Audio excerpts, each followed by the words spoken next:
تبندہ کو جس وقت ڈاکٹر ربینہ کے کلینک لایا گیا اس بیچاری کی حالت بہت زیادہ خراب تھی۔ ایک کار ایکسیڈنٹ میں وہ بہت زیادہ شدید زخمی ہو گئی تھی اور اس قدر زخمی حالت میں اسے ڈاکٹر ربینہ کے کلینک میں لایا گیا تھا۔ ڈاکٹر ربینہ کا کلینک ایک چھوٹا سا ہاسپٹل تھا جو کہ قریب ترین تھا اور ایک پرائیویٹ ہاسپٹل کے طور پر ڈاکٹر ربینہ اس ہاسپٹل کو چلا رہی تھی۔ جب اس کے پاس تبندہ کو لایا گیا تو اس نے فوری طور پر آپریشن کرنے کا فیصلہ کیا، کیونکہ اب اس کے پاس اور کوئی چارہ نہیں تھا۔ اس نے اس کی حالت دیکھ لی تھی اور اگر اس کی جان بچانی تھی تو اس کا آپریشن کرنا ضروری تھا۔ ایسے میں جو اس کی کنڈیشن تھی اس سے صرف ڈاکٹر خود ہی واقف تھی، اور پھر ڈاکٹر نے تبندہ کے آپریشن کی تیاری شروع کر دی۔ خون کی ضرورت پڑنی تھی جو کہ وہیں ہاسپٹل سے ہی انتظام ہو گیا، اور پھر آپریشن تھیٹر میں ڈاکٹر ربینہ اور ڈاکٹر ربینہ کے علاوہ صرف ایک اسسٹنٹ لڑکی تھی جو کہ اس آپریشن کو کر رہی تھی۔ اگرچہ یہ ایک بہت ہی سیریس آپریشن تھا اور کسی کی جان بچانے کا معاملہ تھا، لہٰذا زیادہ لوگوں کو اس آپریشن میں شامل ہونا چاہیے تھا، مگر ڈاکٹر ربینہ کو نہ صرف کہ اپنی قابلیت پہ پورا اعتماد تھا بلکہ وہ اس بات کو بھی جانتی تھی کہ نفیسہ جو کہ اس کی اسسٹنٹ ہے وہ ڈاکٹر ربینہ کے ہر راز کو راز رکھے گی، اور تبندہ کا جو آپریشن کیا جا رہا ہے بہرحال اس کی جان بھی بچانی ہے، اور اس کو ویسے بھی بہت سی ایسی چیزیں تھیں کہ جو ابھی اس کے گھر والوں سے یا پھر کسی سے شیئر نہیں کی جا سکتی تھیں، کیونکہ بہت سی ایسی چیزیں تھیں کہ جن کو صرف ڈاکٹر ربینہ ہی جانتی تھی۔ ڈاکٹر ربینہ کا یہ ماننا تھا کہ جیسے ہی تبندہ ہوش میں آئے گی وہ تبندہ کو اس بات سے آگاہ کرے گی، کیونکہ اس کے علاوہ کوئی چارہ کار نہیں تھا۔ لہٰذا اب ڈاکٹر ربینہ اپنی اسسٹنٹ نفیسہ کے ساتھ یہ آپریشن کرتی چلی جا رہی تھی، اور اس آپریشن میں وہ کافی مہارت رکھتی تھی، اس لیے کوئی پریشانی نہیں تھی۔ قریب 1.5 سے پونے 2 گھنٹے کے اس آپریشن میں اس نے نہ صرف کہ تبندہ کی جان بچا لی بلکہ جو نقصان ہونے جا رہا تھا اس نے اسے بھی کافی حد تک کور کر لیا۔ پتہ نہیں وہ نقصان اب کور ہو چکا تھا یا پھر بالکل ہی ہاتھ سے نکل گیا تھا، یہ تو اب تبندہ کے ہوش میں آنے پر ہی پتہ چل سکتا تھا۔ بہرحال تبندہ جب ہوش میں آئے گی تو تب اس سے بات ہوگی، لیکن بہرحال جب تک تبندہ ہوش میں نہیں آئے گی اس وقت تک تبندہ کے والدین کو تسلی دینا لازمی تھا، جو کہ بیچارے تقریباً 2 سے 2.5 گھنٹے سے باہر پریشان بیٹھے تھے۔ اب ڈاکٹر ربینہ اور اس کے ساتھ نفیسہ بھی آپریشن تھیٹر سے نکل آئی، اور انہوں نے آ کر کے تبندہ کے ماں باپ کو اس بات کی تسلی دی کہ بیٹی کی جان بچ گئی ہے، البتہ بہت ہی زیادہ جو ہے وہ مشکل سے اس کا آپریشن کیا گیا ہے، اسے کم سے کم 7 روزے یہاں ہاسپٹل میں رکھنا پڑے گا۔ اب تبندہ کے والدین نے کہا کہ ان کے پاس اتنی اماؤنٹ نہیں ہے، یہ ایک پرائیویٹ ہاسپٹل ہے اور یہاں پر وہ خرچے افورڈ نہیں کر سکتے۔ یہ آپریشن بھی جو ہوا ہے پتہ نہیں اس پہ کتنی لاگت آئی ہے اور آپ لوگ ہم سے کتنا چارج کریں گے، اس لیے ہو سکتا ہے کہ ہمیں کچھ ایک پلاٹ ہے جو کہ ہمارا وہ ہمیں ہو سکتا ہے کہ سیل کرنا پڑ جائے، یا پھر ایک گھر ہے جو کہیں اس کی بیچنے کی نوبت نہ آ جائے۔ مگر ڈاکٹر ربینہ نے کہا کہ نہیں، آپ لوگوں کو نہ ہی پلاٹ بیچنا پڑے گا اور نہ ہی آپ لوگوں کے گھر بیچنے کی نوبت آئے گی۔ آپ ایسا سمجھ لیجئے کہ تبندہ کا علاج خود میں نے اپنی طرف سے کر دیا ہے، 1 ہفتے تک وہ یہاں پر رہے گی، دوائی وغیرہ کسی چیز کے لانے کی ضرورت نہیں پڑے گی، اور نہ ہی اب آپ لوگوں کو کوئی اس کا ٹیسٹ کروانا پڑے گا۔ بس یہ ہے کہ جو کچھ بھی ہوگا ہاسپٹل کے اندر سے ہی ہوگا، کیونکہ میں اس ہاسپٹل کی آنر ہوں اور یہ میرا اپنا ہاسپٹل ہے، اس لیے اس کا خرچہ سارا میرے کھاتے میں جائے گا، اور اس کی شفا یابی تک کہ جب تک یہ مکمل ٹھیک نہیں ہو جاتی اس وقت تک مجھے جو ہے وہ اس کا پورا خیال رکھنا ہوگا۔ آپ لوگ اس کے ساتھ ملتے جلتے رہیے گا، اس کے پاس آتے رہیے گا، لیکن آپ مستقل ہاسپٹل میں مت رہیے، آپ جائیں اپنے اپنے کام کاج کو کریں اور اپنے گھر کا رخ کریں۔ جہاں پر جب بھی آپ کی ضرورت پڑے گی آپ کوئی اپنا ایسا نمبر لکھوا دیں جس سے میں آپ کے ساتھ رابطہ کر سکوں اور آپ کو فوری طور پر بلا لیا جائے گا۔ ظاہری بات ہے کہ یہاں پر مریضہ کے پاس آپ میں سے کوئی بھی نہ رہے تو زیادہ بہتر ہے، کیونکہ اس مریضہ کی ذمہ داری خود میں نے اٹھا لی ہے اور اس کی دیکھ بھال میں خود کروں گی۔ یہ وہ بات تھی کہ جو نہ صرف کہ ڈاکٹر روبینہ نے تابندہ کے والدین سے کی تھی، بلکہ تابندہ کے والدین اس بات کو سن کر کے مطمئن ہو گئے تھے، کیونکہ وہ فوری طور پر حادثے کی شکل میں تابندہ کو اٹھا کر ایک پرائیویٹ ہاسپٹل میں لے تو آئے تھے، لیکن بعد میں انہیں اس بات کا احساس ہوا تھا کہ پتہ نہیں یہاں پر کتنے لاکھ روپے خرچہ آئے گا اور کیا کیا کچھ نہیں کرنا پڑے گا۔ لیکن ڈاکٹر روبینہ کی اس بات نے ان دونوں کو مطمئن کر دیا تھا اور وہ دونوں میاں بیوی اپنے گھر کے لیے روانہ ہو گئے تھے۔ ان کے جانے کے بعد اب نفیسہ کی خاص ڈیوٹی لگا دی گئی، ایک کمرہ علیحدہ طور پر تابندہ کے لیے مختص کر دیا گیا اور نفیسہ کو باقاعدہ جو ہے وہ ڈاکٹر روبینہ نے اس بات کے لیے کہہ دیا کہ وہ تابندہ کا پورے طریقے سے خیال رکھے گی۔ نفیسہ نہ صرف کہ ڈاکٹر روبینہ کی اسسٹنٹ تھی، بلکہ وہ ڈاکٹر روبینہ کے ہر راز سے واقف تھی، اس لیے اسے اس بات کا پتہ تھا کہ ڈاکٹر روبینہ دکھنے میں ایک عورت نظر آتی ہے، دکھنے میں ایک لڑکی نظر آتی ہے، اس کی جسامت، اس کا قد کاٹھی، اس کے بال، ہر چیز اس کی دکھنے میں ایسی ہی ہے کہ جیسے وہ ایک عورت ہے، لیکن وہ عورت نہیں تھی۔ یہ آج سے بہت سال، کم از کم 4 سال پہلے کی بات تھی۔ اس بات کا صرف نفیسہ کو علم تھا کہ ایک شدید ایکسیڈنٹ کی شکل میں کچھ ایسے معاملات پیش آئے تھے کہ ڈاکٹر روبینہ کو اپنی جنس کو فوری طور پر بدلنا پڑا تھا۔ اگر وہ اپنی جنس کو تبدیل نہ کرتی تو وہ ایکسیڈنٹ اس کے لیے بہت زیادہ تکلیف دہ ہوتا اور ہو سکتا ہے کہ وہ نہ تو کبھی دوبارہ لڑکی کے روپ میں رہ سکتی، مطلب وہ ایسے ہو جاتی کہ نہ تو وہ عورت رہتی اور نہ ہی عورت ہونے کا اس کو کچھ فائدہ ہوتا۔ اس ایکسیڈنٹ کے چلتے جو کہ آج سے 4 سال پہلے ڈاکٹر روبینہ کے ساتھ ہوا تھا، اس نے اپنی جنس بدل دی تھی اور اس جنس کے بدلنے سے اب وہ دکھنے میں تو ایک لڑکی یا ایک ڈاکٹر معلوم ہوتی تھی، لیکن وہ اصل میں ایک مرد تھی اور ایک لڑکا تھی۔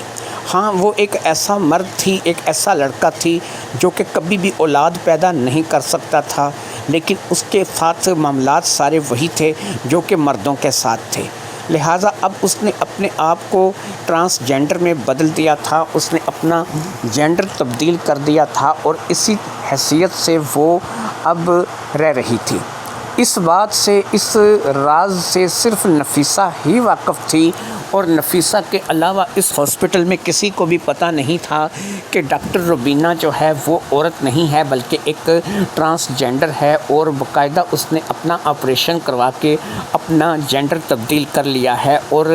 اب وہ ایک مرد کی حیثیت سے جو ہے وہ رہ رہی ہے اور اس کا نظام سارا مردوں جیسا ہو چکا ہے۔ نفیسہ بھی صرف اس لیے اس بات سے واقف تھی کہ نفیسہ اور ڈاکٹر روبینہ نے ایک ہی کالج سے پڑھا تھا، ایک ہی جگہ سے ٹریننگ لی تھی، لیکن نفیسہ کچھ وجوہات کی بنیاد پر پیچھے رہ گئی تھی اور ظاہری بات ہے کہ ڈاکٹر روبینہ آگے نکل گئی تھی۔ لیکن پھر بھی جب نفیسہ ڈاکٹر بنی تو اس نے روبینہ کو جوائن کیا اور اس کی اسسٹنٹ بن گئی، اور اب وہ بھی ایک باقاعدہ مستند ڈاکٹر تھی، لیکن اس کا تجربہ، اس کی مہارت روبینہ کے آگے بہت کم تھی۔ ظاہری بات ہے کہ روبینہ کا تجربہ بہت زیادہ تھا۔ ایسے میں ہر بات ڈاکٹر روبینہ جو ہے وہ نفیسہ کے ساتھ شیئر کرتی تھی، اور جب وہ حادثہ ہوا تھا اور اس نے اپنا جینڈر تبدیل کیا تھا، اس وقت بھی نفیسہ اس کے ساتھ تھی اور ڈاکٹر روبینہ کا سارا ساتھ اسی نے دیا تھا، اور اسے ہی صرف اس بات کا علم تھا کہ ڈاکٹر روبینہ جو ہے وہ دکھنے میں ایک عورت دکھائی دیتی ہے، لیکن اصل میں وہ ایک ٹرانسجینڈر ہے اور اس نے اپنا جینڈر باقاعدہ آپریشن کے ذریعے سے بدل لیا ہے۔ نفیسہ کو اس لیے بھی اس بات پہ کوئی اعتراض نہیں تھا کہ نفیسہ کی اس کے ساتھ جب سے دوستی تھی کہ جب یہ کالج میں تھی، اور کالج کی دوستی اب تک چلی آ رہی تھی،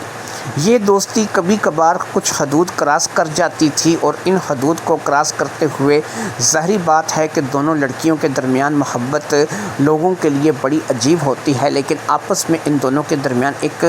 گہری محبت تھی، اور اس گہری محبت کا رشتہ اب تو اور بھی زیادہ گہرا ہو چکا تھا، کیونکہ یہ محبت اب کچھ اور رخ اختیار کر چکی تھی۔ جب سے ڈاکٹر روبینہ کا آپریشن ہوا تھا، ظاہری بات ہے کہ نفیسہ اور اس کے درمیان اب جو محبت تھی اس کا رخ بدل کے رہ گیا تھا، اور وہ رخ اب ظاہری بات ہے کہ نفیسہ کے لیے فائدہ مند بھی تھا، اور نفیسہ اس چیز کو، اس بات کو پسند بھی کر رہی تھی۔ یہی بات تھی کہ اس نے باقاعدہ ڈاکٹر روبینہ کو اسسٹنٹ کے طور پر جوائن کر رکھا تھا، اور دونوں ہی اس وقت ایک دوسرے کی رازدار تھے۔ تبندہ کی حالت ایسی تھی کہ جب تبندہ کو لایا گیا تھا اس بیچاری کے ساتھ بھی کچھ اسی قسم کی کیفیت تھی۔ اس کی نہ صرف کہ بچہ دانی نکالنی پڑی تھی، بلکہ اس کے بہت سے ایسے معاملات تھے جو کہ اس وقت دیکھنے سننے کے قابل نہیں تھے۔ بڑی مشکل سے ڈاکٹر روبینہ نے اس کا آپریشن کیا تھا، اور بڑی ہی مہارت کے ساتھ اس لڑکی کا یعنی تبندہ کا جینڈر اس نے تبدیل کر دیا تھا۔ اب تبندہ کو جب ہوش آئے گی اور وہ اپنے آپ میں، اپنے حواس میں واپس آئے گی، تب اسے اس بات کا پتہ چلے گا کہ وہ کوئی لڑکی نہیں رہی، باقاعدہ اس کے ساتھ اب معاملات جتنے بھی ہیں وہ سارے مردوں والے ہیں، اور وہ باقاعدہ سے ایک مرد بن چکی ہے۔ یہ بات تبندہ کو ابھی تک نہیں پتہ تھی، کیونکہ وہ مسلسل بے ہوش تھی۔ اس کے والدین سے تو ظاہری بات ہے کہ یہ بات کی نہیں جا سکتی تھی، کیونکہ اگر تبندہ کے والدین سے یہ بات کی جاتی تو وہ بیچارے تو ہو سکتا ہے اپنا سر پیٹ کر کے رہ جاتے اور ڈاکٹر روبینہ پر کیس تک کر سکتے تھے، لیکن ڈاکٹر روبینہ نے جو مناسب سمجھا وہ کیا، کیونکہ وہ تبندہ کی جان ہر حال میں بچانا چاہتی تھی۔ وہ چاہتی تھی کہ تبندہ زندہ رہے، اور تبندہ کا خون اس قدر بہہ چکا تھا اور اس کے اس قدر معاملات خراب ہو چکے تھے کہ سوائے اس کا جینڈر تبدیل کرنے کے اور اس کو اپنے پاس سے خون اور میڈیسن دینے کے کوئی چارہ کار نہیں تھا۔ اگرچہ ڈاکٹر روبینہ اس بات کے لیے گلٹی تھی، اسے اچھا نہیں لگا تھا کہ اس نے تبندہ کا جینڈر تبدیل کر دیا تھا، لیکن آپریشن کے درمیان اسے اس بات کا احساس ہوا تھا کہ اگر وہ ایسا نہ کرتی تو یقیناً اس لڑکی کی جان بھی جا سکتی تھی، اور اگر اس کی جان بچ بھی جاتی تو نہ تو وہ ساری زندگی ماں بن سکتی تھی، اور نہ ہی اس لڑکی نے ساری زندگی جو ہے وہ کسی بھی شخص کے لیے فائدہ مند ہونا تھا۔ فائدہ مند تو خیر وہ اب بھی نہیں تھی۔ ایک لڑکی کو لڑکے کے روپ میں بدل دینا، اس کا آپریشن کر کے اس کو بالکل جو ہے ایک نیا روپ دے دینا، ظاہری بات ہے اس بات کو لے کر کے، اس روپ کو لے کر کے تبندہ جیسی لڑکی جو کہ ایک مڈل کلاس گھرانے سے تعلق رکھتی ہے، وہ کس قدر پریشان ہوگی۔ کل کو تبندہ کی شادی، تبندہ کا رشتہ، تبندہ کے لیے بہت سی باتیں جو ہیں وہ کھلیں گی۔ ایسے میں پتہ نہیں تبندہ اپنے اس نئے روپ کو اپنا پائے گی یا نہیں اپنا پائے گی، لیکن امید تو یہی ہے کہ وہ ڈاکٹر روبینہ کی بات کو سمجھے گی، اور ڈاکٹر روبینہ کی بات کو سمجھتے ہوئے شاید ہو سکتا ہے کہ اس اپنے نئے روپ کو قبول کرے۔ پھر سوال یہ ہے کہ اگر تبندہ اپنے اس نئے روپ کو قبول کر بھی لیتی ہے تو ظاہری بات ہے کہ وہ اپنے والدین سے اس بارے میں ذکر نہیں کر سکتی۔ اس کے والدین چاہیں گے کہ کسی لڑکے کے ساتھ اس کی شادی ہو جائے اور وہ شادی کر کے اپنا گھر آباد کرے، لیکن اب ایسا نظر نہیں آ رہا تھا، کیونکہ ظاہری بات ہے کہ جب تبندہ کو اس بات کے بارے میں علم ہوگا کہ وہ ایک لڑکے کے روپ میں بدل چکی ہے اور اس کے اندر ایک نیا پریورتن آیا ہے، تو وہ کسی بھی لڑکے کے ساتھ تو ظاہری بات ہے شادی نہیں کر سکتی۔ لڑکی کے ساتھ وہ شادی کر سکتی ہے کیونکہ اس کے سارے اب جو معاملات ہیں وہ مردانہ ہیں، لیکن اس کا رنگ روپ، اس کی شکل، اس کے بال اور اس کی جسمانی اعضاء باقی جو ہیں وہ تو ظاہری بات ہے لڑکی والے ہی ہیں۔ بہرحال کیا ہوگا کیا نہیں ہوگا یہ ایک بہت بڑا رسک تھا جو کہ جان بچانے کے لیے ڈاکٹر روبینہ نے لے لیا تھا۔ ڈاکٹر روبینہ خود اس رسک سے گزر چکی تھی اور اب سے 4 سال پہلے اس کے ساتھ بھی تقریباً ایسا ہی ہوا تھا۔ اس کی اسسٹنٹ نفیسہ کیونکہ اس کی ہمراز تھی اور اس کے ساتھ اس کی دوستی تھی، محبت تھی، اس لیے دونوں نے ایک دوسرے کے راز کا پردہ رکھا ہوا تھا، لیکن اب تابندہ جیسی مڈل کلاس لڑکی، ظاہری بات ہے کہ اس بات کو لے کر کے ڈاکٹر روبینہ اور ڈاکٹر نفیسہ دونوں ہی پریشان تھیں، لیکن نفیسہ بہرحال روبینہ کو اس بات کے لیے تسلی دے رہی تھی کہ جب اس لڑکی کو اس بات کا احساس ہوگا کہ جان بچانے کے لیے ضروری تھا اور اس کے علاوہ کوئی چارہ نہیں تھا، تو امید ہے کہ یہ لڑکی تعاون کرے گی۔ بس اسی امید کے سہارے وہ اب انتظار کر رہی تھیں کہ جیسے ہی اسے ہوش آئے گا وہ اس کے بارے میں بتائیں گی۔ وہ نہیں چاہتی تھیں کہ اسے 2-3 دن سے پہلے ہوش آئے، کیونکہ اس کا آپریشن کیا گیا تھا اور بڑا ہی نازک آپریشن تھا۔ ایسے میں 2 سے 3 دن کا مکمل ریسٹ اس کے لیے ضروری تھی، لہٰذا اس لیے 2 سے 3 دن تک تو اسے ہوش وہ آنے نہیں دینا چاہتی تھی۔ بہرحال اس کے کھانے پینے کا انتظام فی الحال نہیں تھا، ڈرپیں وغیرہ لگ رہی تھیں اور اسی طریقے سے وہ اپنی زندگی کے دن گزار رہی تھی، اور پھر 3 دن کے بعد آخر کار تابندہ کو ہوش آ ہی گیا۔ یہ ایک پرائیویٹ کمرہ تھا جہاں پر اسے ہوش آیا تھا۔ اس نے اپنے ارد گرد صرف 2 لوگوں کو کھڑے ہوئے پایا، اور وہ دونوں لوگ ظاہری بات ہے کہ ڈاکٹر نفیسہ اور ڈاکٹر روبینہ تھے۔ انہوں نے سب سے پہلے تو اسے زندگی کے بچ جانے کی مبارکباد دی، پھر ایک لمحے کے لیے خود تابندہ نے جب محسوس کیا کہ کتنا زبردست ایکسیڈنٹ ہوا تھا، اس کی گاڑی جس گاڑی میں وہ سفر کر رہی تھی وہ بالکل الٹ گئی تھی، اور اس کو تو ایسا لگا تھا کہ آخری وقت آ گیا ہے، لیکن شاید پتہ نہیں کیسے وہ یہاں پر پہنچی تھی اور اس کی جان بچ گئی تھی، اور اب وہ باقاعدہ جو ہے وہ ہوش میں تھی۔ اپنے اس حادثے کو یاد کر کے ہی وہ اس قدر گھبرا گئی تھی کہ اس کے چہرے کا رنگ بدل گیا تھا۔ آگے بڑھ کر کے ڈاکٹر روبینہ نے اسے اپنے گلے سے لگایا اور اسے تسلی دی کہ تمہیں فکر مند ہونے کی ضرورت نہیں، جس قدر شدید ایکسیڈنٹ تھا واقعی تمہارا بچ جانا کسی معجزے سے کم نہیں تھا، لیکن اب میں تمہیں ساتھ ہی ساتھ کچھ باتوں سے آگاہ کروں گی، اور یہ باتیں صرف میرے، تمہارے اور نفیسہ کے درمیان ہی رہیں گی۔ اگر ان باتوں کو تم نے باہر جا کر کے کسی کو بتایا تو یقین کرو کہ مجھے تو کچھ فرق نہیں پڑے گا، لیکن تمہارے لیے بہت بڑے بڑے مسئلے کھڑے ہو جائیں گے۔ اس لیے بہتر یہی ہے کہ جو میں تمہیں بتانے جا رہی ہوں اسے پورے صبر و تحمل اور پوری تسلی کے ساتھ سنو۔ میں تمہیں یہ بتانے جا رہی ہوں کہ تمہارے اس ایکسیڈنٹ کے چلتے تمہاری جان بچانا بہت مشکل تھی، اور خاص طور پر تمہیں کچھ ایسی چوٹیں آئی تھیں، کچھ ایسی اندرونی چوٹیں تھیں کہ جن کی وجہ سے نہ تو تم کبھی زندگی میں ماں بن سکتی تھی، نہ ہی کبھی جو ہے وہ تم کوئی ایسا جیون جی سکتی تھی کہ جس میں تم باقاعدہ کسی مرد کے ساتھ شادی کر کے اب اس کے ساتھ اپنا جیون جی سکو، اپنی زندگی کو گزار سکو۔ اگر تم کسی مرد کے ساتھ شادی کرتی تو یقین کرو کہ تمہارے ساتھ اگر وہ اپنا کوئی سنبندھ بناتا یا تم اس کے ساتھ کچھ سنبندھ قائم کرتی تو تمہارے لیے وہی پرانی دردیں، وہی پرانی تکلیفیں پھر سے کھڑی ہو جاتی، اور تم ایک بار بھی کسی مرد کے ساتھ سنبندھ بنانے کے قابل نہیں رہتی۔ اس میڈیکل کنڈیشن کے چلتے اب کیونکہ تم کسی کے ساتھ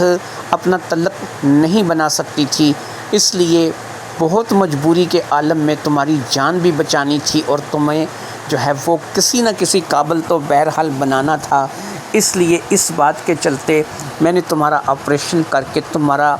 جینڈر بدل دیا ہے۔ تم دکھنے میں ایک لڑکی ہی لگو گی، تمہارے سارے اعضاء، تمہارا جسم بالکل ایک لڑکی کے جیسا ہی ہوگا، تمہارے بال، تمہارے آواز، تمہاری کوئی بھی ایسی چیز ہے کہ جو نہیں بدلے گی، تم دکھنے میں بالکل ایک لڑکی ہی لگو گی، لیکن تم جسمانی طور پر اب ایک لڑکا ہو چکی ہو۔ تمہارے ساتھ ٹرانسجینڈر کا آپریشن کر دیا ہے، تمہیں باقاعدہ ایک لڑکا بنا دیا ہے، اور تم ایک لڑکے کی حیثیت سے اپنی اگلی زندگی گزارو گی۔ اگر میں ایسا نہ کرتی تمہاری موت ہو سکتی تھی، کچھ بھی ہو سکتا تھا، اور اگر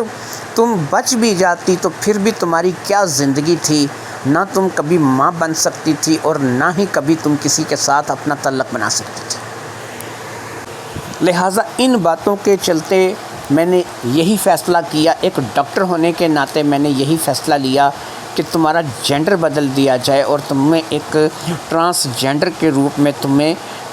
لڑکی سے لڑکا بنا دیا جائے اور تم ایک لڑکے کی حیثیت سے اپنی اگلی زندگی گزارو۔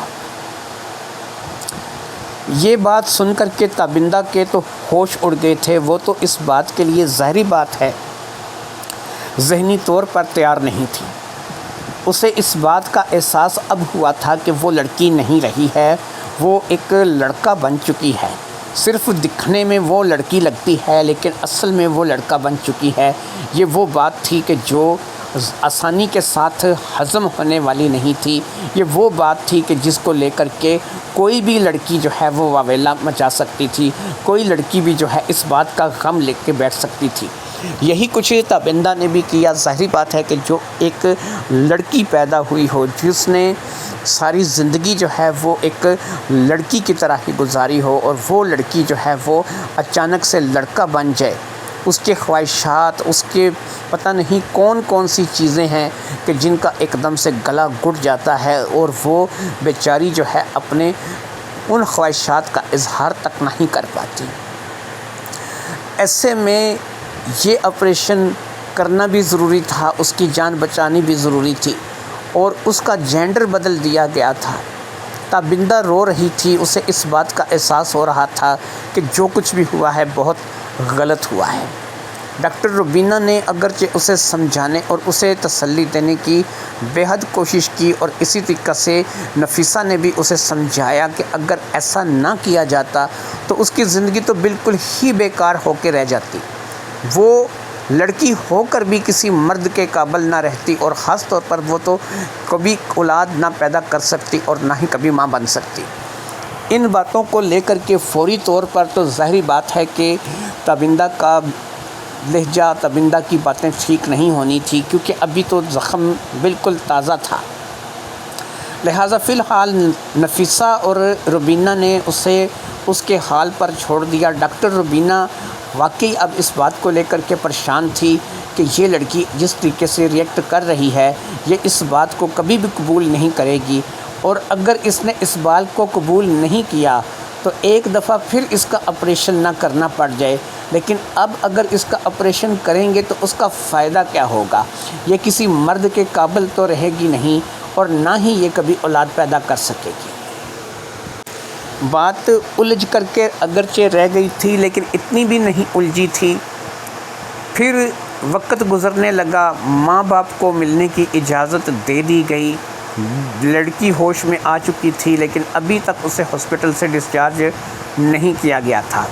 تابندہ نے اپنے ماں باپ کو اپنی اصلیت کے بارے میں نہیں بتایا تھا، اس نے اپنے ماں باپ کے سامنے خاموشی اختیار کر لی تھی۔ رفتہ رفتہ اس سے ڈاکٹر روبینہ اور نفیسہ کی بات سمجھ آنے لگی تھی، اور اسے اس بات کا پتہ لگنے لگا تھا کہ ڈاکٹر روبی جو بھی کہہ رہی ہے شاید وہ اس کی میڈیکل کنڈیشن کو دیکھتے ہوئے درست ہے، کیونکہ بہت سی ایسی کیسوں کا حوالہ ڈاکٹر روبی نے اسے دیا تھا کہ جو اس سے پہلے ایسے پیش آئے، جس میں وہ عورت کسی قابل نہیں رہی، بالکل ناکارہ ہو کے رہ گئی۔ وہ عورت صرف معاشرے کے لیے چلتی پھرتی عورت ضرور تھی، لیکن وہ کسی قابل نہیں تھی، نہ تو وہ کسی مرد کے ساتھ اپنا واسطہ بنا سکتی تھی، نہ شادی کر سکتی تھی، نہ ہی اولاد پیدا کر سکتی تھی۔ اس کے ساتھ بھی ایسے ہی میڈیکل ایشوز ہوئے تھے جیسے کہ اب تابندہ کے ساتھ ہوئے تھے۔ لہٰذا ان باتوں کو جاننے کے بعد اور بہت سے لوگوں کی ہسٹری سننے کے بعد تابندہ اس بات کو آمادہ ہو گئی تھی کہ وہ اب یہ راز میں رکھے گی، کسی کو نہیں بتائے گی۔ تابندہ ایک BA کی اسٹوڈنٹ تھی، پڑھی لکھی تھی، اس لیے وہ اس بات کو سمجھ گئی تھی کہ جو کچھ بھی ڈاکٹر روبی نے اور نفیسہ نے کہا تھا اس کا واقعی ہی میں میڈیکل ایشو سے تعلق تھا، اور وہ کبھی بھی جو ہے وہ ماں نہیں بن سکتی تھی اور نہ ہی کسی سے شادی کر سکتی تھی۔ ان باتوں کے چلتے تابندہ نے اپنے نئے جیون کو نہ صرف کہ قبول کر لیا تھا بلکہ اس نے اس بات کا فیصلہ بھی کیا تھا کہ جہاں تک ہو سکے گا وہ اس بات کو چھپا کر کے رکھے گی۔ اب اس کا نیا روپ اسے تھوڑا تھوڑا پسند آنے لگا تھا، اچھا لگنے لگا تھا، اور اس نئے روپ کے ساتھ اس نے باقاعدہ جو ہے اپنی زندگی کو گزارنے کا فیصلہ کر لیا تھا۔ ادھر ڈاکٹر روبی نے جب دیکھا کہ یہ اب اس بات کو قبول کر چکی ہے تو اس نے اسے ہاسپٹل سے ڈسچارج کر دیا، اس شرط کے ساتھ کہ وہ اس سے ملنے آتی رہے گی اور اس سے اور نفیسہ سے اس کا رابطہ رہے گا اور وہ تعلق رکھے گی۔ تابندہ اپنے گھر آ گئی تھی، گھر آ کر کے بھی اس نے اپنی اصلیت کسی پر ظاہر نہیں کی تھی۔ اب اس کے من میں کچھ اور چل رہا تھا اور اس کے چلتے اس نے کچھ فیصلے تھے جو کہ من ہی من میں کر لیے تھے۔ اسے اس بات کا اچھے طریقے سے پتہ تھا کہ اس کا کزن عمران ایک ایسا شیطان صفت انسان ہے کہ جس نے کئی بار اس کا فائدہ اٹھانے کی کوشش کی اور پھر ایک دفعہ وہ اس میں کامیاب بھی ہو گیا تھا۔ عمران کی بات کو لے کر کے اگرچہ اس نے خاموشی اختیار کر لی تھی، اور خاموشی بھی صرف اس لیے اختیار کر لی تھی کہ وہ ایک لڑکی تھی اور لڑکی ہونے کے ناطے اس نے اس بات کے لیے خاموشی اختیار کی تھی کہ اس کی عزت نہیں رہے گی اور اس کے والدین کسی کو منہ دکھانے کے قابل نہیں رہیں گے۔ وہ اپنے والدین کی اکلوتی اولاد تھی اور اسے اس روز کا عمران پر غصہ تھا، لیکن ظاہری بات ہے کہ اس نے اس بات کو کیونکہ کسی کو بتایا نہیں تھا تو اس کو اور زیادہ جو ہے وہ اس کی حالات شیری ملی تھی، لیکن اب وہ اس کی ساری حالات شیری نکالنے کا ارادہ رکھتی تھی۔ لہٰذا اب اس نے عمران سے بدلہ لینے کا سوچ لیا تھا۔ اس نے سوچا تھا کہ عمران نے اس کے ساتھ جو کیا تھا ایک بار وہ بھی عمران کو وہی سبق سکھائے گی اور اس کے ساتھ بھی ایسا سلوک کرے گی کہ وہ رہتی دنیا تک اس بات کو بھول نہیں پائے گا اور اس بات کو یاد رکھے گا۔ اس بات کے لیے اس نے ڈاکٹر روبی کو فون کیا اور ڈاکٹر روبی سے تھوڑی سی ہیلپ چاہی۔ ڈاکٹر روبی نے اس کی ہیلپ کرنے کا کہہ دیا اور پھر یہ ڈاکٹر روبی کے پاس اس کے ہاسپٹل پہنچ گئی۔ ڈاکٹر روبی نے اس کی مطلوبہ چیز اس کے حوالے کر دی۔ یہ ایک شیشی تھی جس میں ایک لکوڈ سا تھا۔ یہ لکوڈ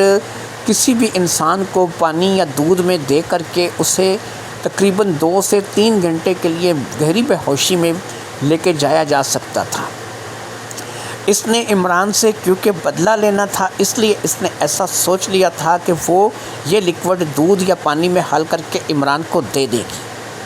اس روز یہ جان بوجھ کر کے اپنے اس کزن عمران کے گھر پہنچ گئی اور پھر اس نے دیکھا کہ عمران اور عمران کی والدہ کے علاوہ گھر میں کوئی بھی نہیں ہے۔ عمران کے ابو کام کے سلسلے میں شہر سے باہر گئے ہوئے تھے، صرف 2 ہی لوگ گھر میں موجود تھے۔ یہ لکوڈ دونوں کے لیے کافی تھا۔ وہ عمران کی والدہ کو بھی یہ لکوڈ دینا چاہتی تھی کیونکہ عمران کی والدہ اگر ہوش میں آ گئی یا پھر اس نے کچھ ایسا کرتے ہوئے تابندہ کو دیکھ لیا تو ظاہری بات ہے کہ تابندہ کا بھرم کھل جائے گا اور اسے کوئی بھی جو ہے وہ دیکھ سن نہیں سکے گا۔ اس بات کو لے کر کے اب تابندہ نے وہ لکوڈ دودھ میں ملا کر کے باقاعدہ دونوں کو پلا دیا۔ دودھ فریج میں رکھا ہوا تھا اور اسے پتہ تھا کہ دونوں ہی ماں بیٹا سونے سے پہلے دودھ پینے کے عادی ہیں، لہٰذا اس نے نہ صرف کہ آنٹی ثریا کو بلکہ عمران کو بھی وہ دودھ میں دوائی ملا کر کے دے دی تھی اور وہ لکوڈ پی کر کے دونوں ہی اپنے اپنے کمرے میں سونے کے لیے چلے گئے تھے۔ یہ سوچ رہی تھی کہ شاید عمران کے دماغ میں ایسا چل رہا ہوگا کہ یہ آج یہاں آئی ہے اور رات کو یہیں پر رکے گی تو شاید اس سے کچھ فائدہ اٹھاؤں گا، لیکن آج اسے پتہ نہیں تھا کہ جو بھی کام تھا وہ الٹا ہونے والا تھا اور واقعی میں اب مکمل طور پر تابندہ نے اس سے اپنا بدلہ لینے کا سوچ لیا تھا۔ تقریباً آدھی رات کے چلتے تابندہ اپنی چارپائی سے اٹھی کیونکہ اسے پتہ تھا کہ دونوں ہی گہری نیند میں سو رہے ہوں گے۔ اب وہ عمران کے کمرے کی طرف بڑھی اور پھر تقریباً آدھے گھنٹے کے بعد وہ عمران کے کمرے سے باہر نکل آئی۔ اس نے اپنا بدلہ لے لیا تھا۔ اس نے وہ باتیں تمام دہرا دی تھی جیسی کہ اس کے ساتھ ہوا تھا، لہٰذا اس بدلے کو لے کر کے اس کے من میں ایک سکون سا، ایک اطمینان سا آ گیا تھا۔ اس اطمینان کے، اس سکون کے چلتے اسے پہلی بار اپنا یہ بدلا ہوا روپ اچھا لگا تھا۔ اب وہ اس روپ کو باقاعدہ سے اپنا چکی تھی اور اس نے سوچ لیا تھا کہ اب وہ اسی روپ کے سہارے جو ہے وہ اپنی زندگی گزارے گی۔ اسے اس بات کے لیے بہت زیادہ اچھا لگ رہا تھا کہ اس نے عمران کو باقاعدہ آج پچھاڑ کے رکھ دیا تھا اور اس نے اپنا بدلہ عمران سے لے لیا تھا۔ پھر اسے آ کر کے وہ اپنے بستر پر لیٹ گئی تھی اور پھر اسے تھوڑی ہی دیر میں ایسا لگنے لگا کہ اسے ایک بدلہ اور لینا ہے۔ یہ بدلہ بہت پرانا بدلہ تھا۔ یہ بدلہ وہ بدلہ تھا کہ جب آنٹی ثریا نے اس کی ایک شکایت اس کے والدین کو کی تھی کہ جس میں اس کا کوئی قصور بھی نہیں تھا، اور اس شکایت کے چلتے آنٹی ثریا نے باقاعدہ اس کے والدین سے اچھی خاصی مار دلوائی تھی، اور اس مار کو کھا کر کے اس وقت تو تبندہ خون کے گھونٹ پی کر کے چپ ہو گئی تھی کیونکہ اس کا بس نہیں چلا تھا۔ لیکن اب تبندہ نے سوچ لیا تھا کہ وہ اس بات کا بدلہ بھی کیوں نہ آنٹی ثریا سے لے لے۔ اسے اس بات کا پتہ تھا کہ آنٹی ثریا بھی 3-4 گھنٹے تک تو گہری نیند میں ہے اور اس کو کچھ بھی کیا جائے لیکن وہ اٹھ نہیں سکے گی۔ یہی سوچ کر کے اب تبندہ اپنے بستر پر سے اٹھی اور اٹھ کر کے وہ آنٹی ثریا کے کمرے کی طرف بڑھ گئی۔ اس کے ذہن میں صرف ایک ہی بات چل رہی تھی کہ اس نے اپنے کیے کا بدلہ لینا ہے۔ پھر وہ تقریباً آدھا گھنٹہ وہاں بھی لگا کر کے وہاں سے باہر آ گئی۔ اس نے آنٹی ثریا سے بھی اپنا بدلہ پورا کر لیا تھا۔ اب وہ آ کر کے اپنے بستر پر لیٹ گئی اور باقاعدہ آرام کے ساتھ سو گئی۔ اگلی صبح تینوں ہی بیدار ہوئے اور 2 لوگ ایسے تھے کہ جن کو پتہ نہیں تھا کہ ان کے ساتھ کیا ہو چکا ہے۔ عمران تو شاید اس بات پہ افسوس کر رہا تھا کہ شکار گھر میں آیا ہے اور وہ کچھ کر نہیں سکا اور ساری رات سویا رہا، اور اسی طریقے سے ثریا آنٹی کو بھی کچھ پتہ نہیں تھا کہ کیا ہو چکا ہے۔ ناشتہ وغیرہ کرنے کے بعد تبندہ نے ان لوگوں سے اجازت چاہی اور پھر وہ اپنے گھر کے لیے روانہ ہو گئی۔ اب تبندہ کو یہ ایک اچھا مشغلہ مل گیا اور اب اس مشغلے کے چلتے وہ کبھی کبھی ڈاکٹر روبی سے رابطہ کرتی اور جہاں جہاں اسے اپنے ساتھ کچھ بھی ہوئی زیادتی نظر آتی، اس زیادتی کے چلتے وہ ایسا ہی کرتی چلی جاتی اور ہر بندے سے اپنا بدلہ لیے چلی جاتی۔ ڈاکٹر روبی کو بھی اب اس کھیل میں مزہ آنے لگا تھا کیونکہ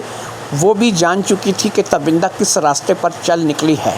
بہرحال اسے اس بات کا اچھا تھا کہ تبندہ نے باقاعدہ سے اپنے اس نئے روپ کو قبول کر لیا ہے، اور اب وہ بھی ظاہری بات ہے کہ ڈاکٹر روبی کی ہمراز تھی۔ ڈاکٹر روبی نے اسے اپنے بارے میں بھی بتا دیا تھا اور اسے بتا دیا تھا کہ وہ بھی بالکل ویسی ہی ہے جیسے کہ تبندہ ہے۔ نفیسہ کی دونوں ہی کے ساتھ بننے لگی تھی کیونکہ دونوں ہی نفیسہ کے لیے اچھی سہیلیاں بھی تھیں، اچھی دوست بھی تھیں اور تینوں ہی آپس میں رازدار بھی تھیں۔ اس لیے نفیسہ کبھی تبندہ کے پاس آ جاتی تھی اور کبھی ڈاکٹر روبینہ کے پاس چلی جاتی تھی۔ دونوں کے ساتھ ہی اس کی گہری دوستی ہو گئی تھی اور یہ دوستانہ وقت کے ساتھ ساتھ مزید گہرے سے گہرا ہوتا چلا جا رہا تھا۔ بس تبندہ کو ایک ہی بات کا ڈر لگا ہوا تھا کہ جب اس کے والدین پر اس کی اصلیت کھلے گی تو تب کیا ہوگا۔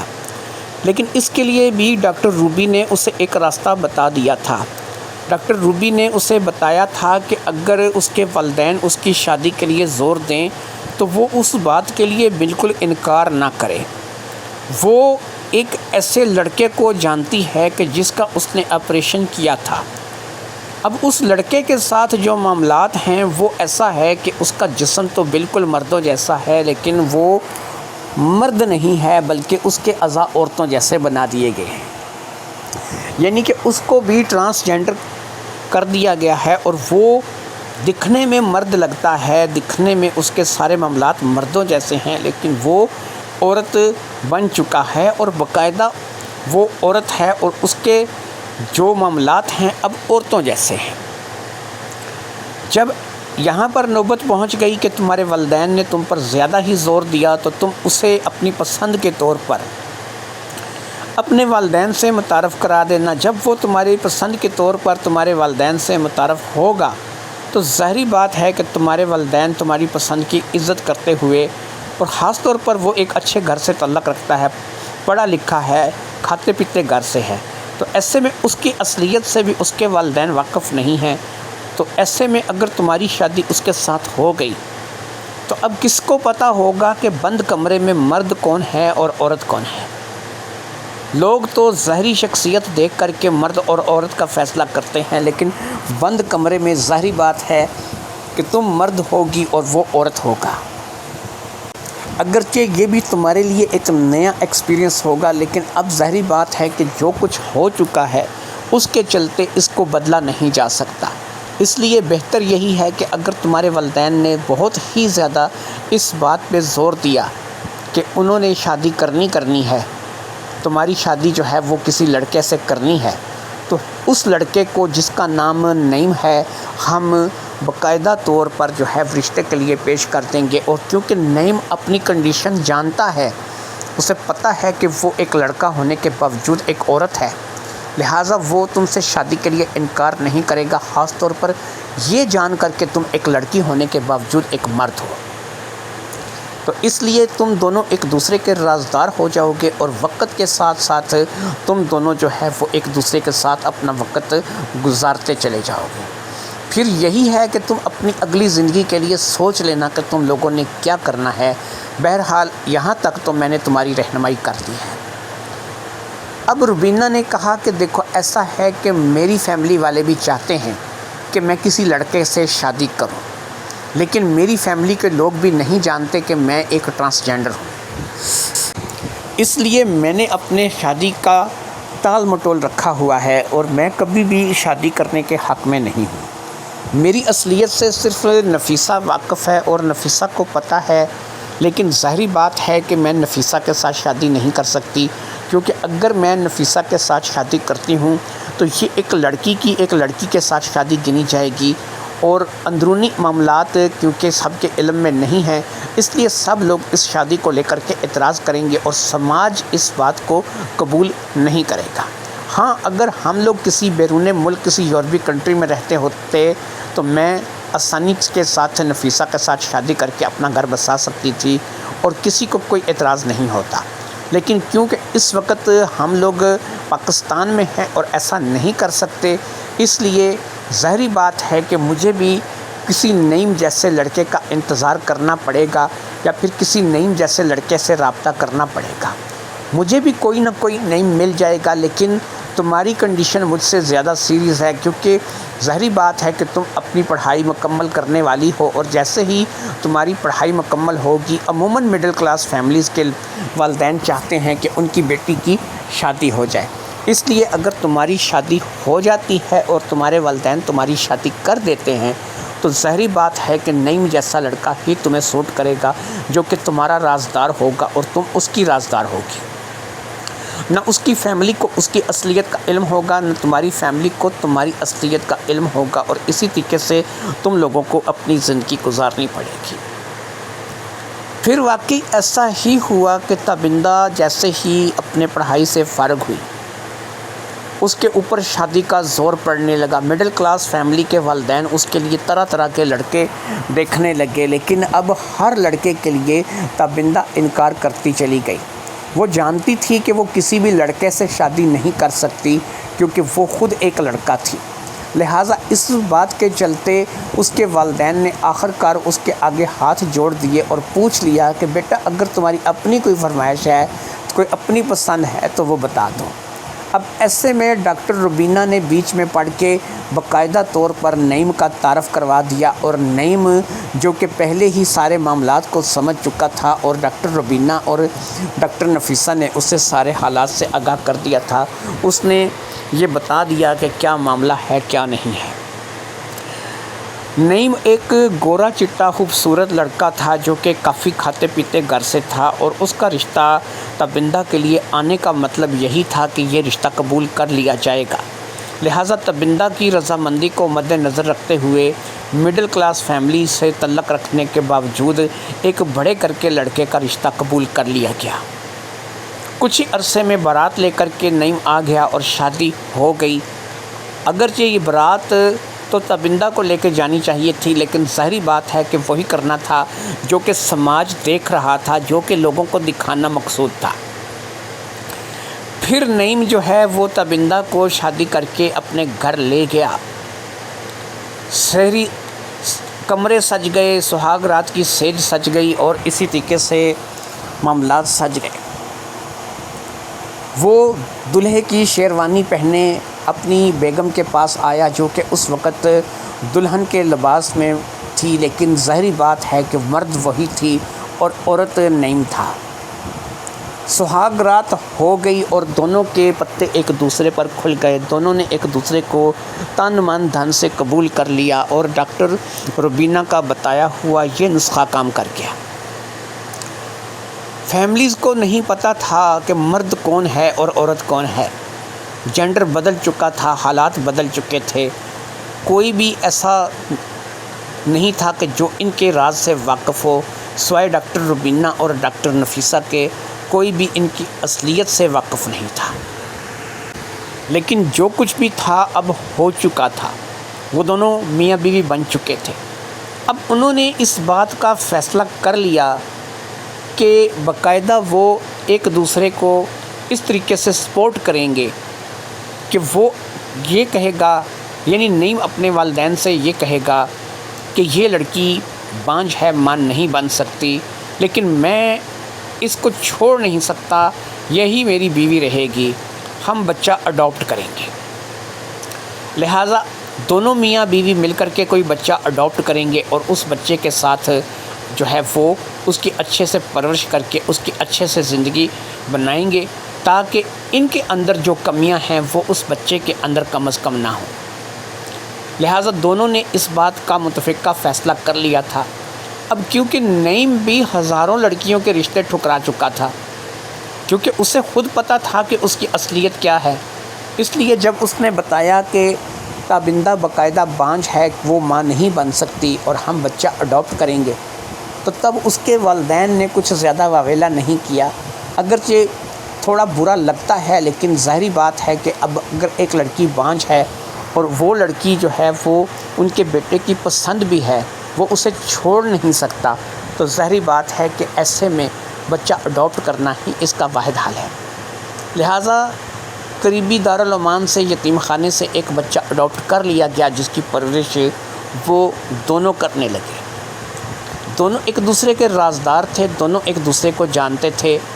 اور ان دونوں کی فیملی سے ان دونوں کی اصلیت چھپی ہوئی تھی۔ لہٰذا صرف دو لوگ تھے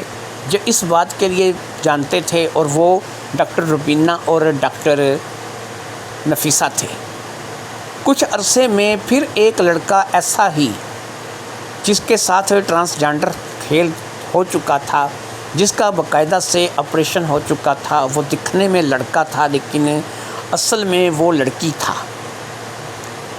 اس کے ساتھ باقاعدہ سے ریلیشن شپ میں ڈاکٹر روبینہ آ گئی اور اس ریلیشن شپ کا اختتام بھی ان دونوں کی شادی پر ہوا۔ ان دونوں نے بھی ایک دوسرے کو نہ صرف کہ اپنا لیا تھا، بلکہ اب ان دونوں کے درمیان میاں بیوی جیسا تعلق قائم ہو چکا تھا۔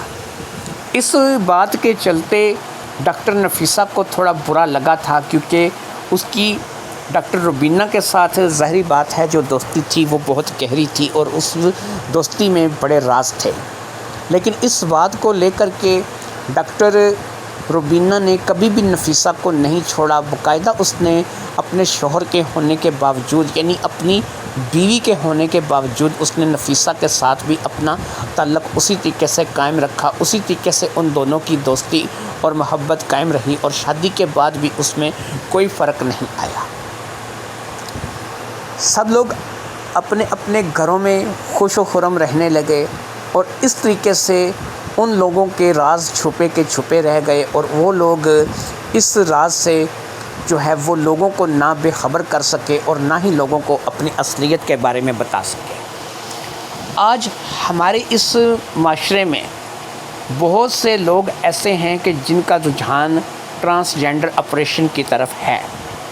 اس کہانی کے بیان کرنے کا مقصد یہ ہے کہ بہت سے لوگ ایسے ہیں کہ جنہوں نے اپنی جنس کو باقاعدہ تبدیل کیا ہے، لڑکیاں لڑکا بن گئی ہیں اور لڑکے لڑکا بن گئے ہیں۔ اگر یہی حساب پاکستان میں چل پڑا تو وہ وقت دور نہیں کہ جب ایسی ہی شادیاں ہوں گی اور ایسے ہی رشتے ہوں گے۔ امید ہے یہ چھوٹی سی کہانی آپ کو میڈیکل پروفیشن کے حوالے سے پسند آئی ہوگی۔ امید کرتا ہوں کہ آپ اس کا اچھا فیڈ بیک دیں گے۔ اجازت دیجیے، اللہ حافظ۔